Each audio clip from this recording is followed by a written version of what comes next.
तृतीय परिच्छेद। अखण्डमण्डलाकारं व्याप्तं येन चराचरं तत्पदं दर्शितं येन तस्मै श्रीगुरवे नमः। द्वितीय दर्शन और गुरु शिष्य संवाद। द्वितीय दर्शन। प्रातः काल 8 बजे। ठाकुर तब हजामत बनवाने के लिए जा रहे हैं। अब भी कुछ कुछ शीत है। तभी उनके शरीर पर मोलस्किन का रैपर है। रैपर का किनारा शालू से मढ़ा गया है। मास्टर को देखकर बोले, तुम आ गए? अच्छा, यहाँ पर बैठो। यह बात दक्षिण पूर्व बरामदे में हुई थी। नाई उपस्थित है।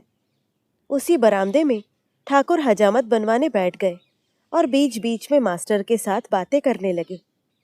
शरीर पर उसी प्रकार रैपर है। पाँव में चटी जूता अर्थात स्लीपर। सहास्य वदन। बातें करते समय तनिक तोतला।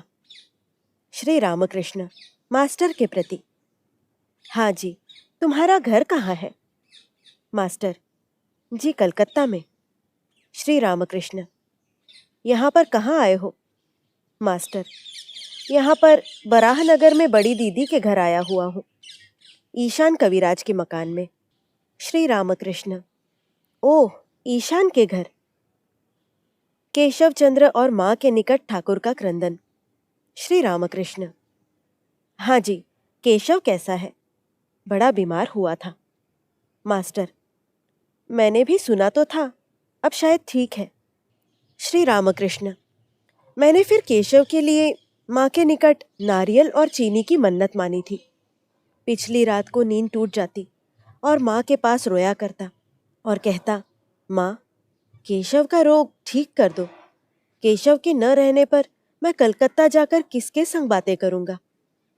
तभी डाब चीनी मानी थी। अच्छा, कुक साहब नामक एक जन आया था, वह क्या लेक्चर देता है? मुझे केशव जहाज में ले गया था। कुक साहब भी था।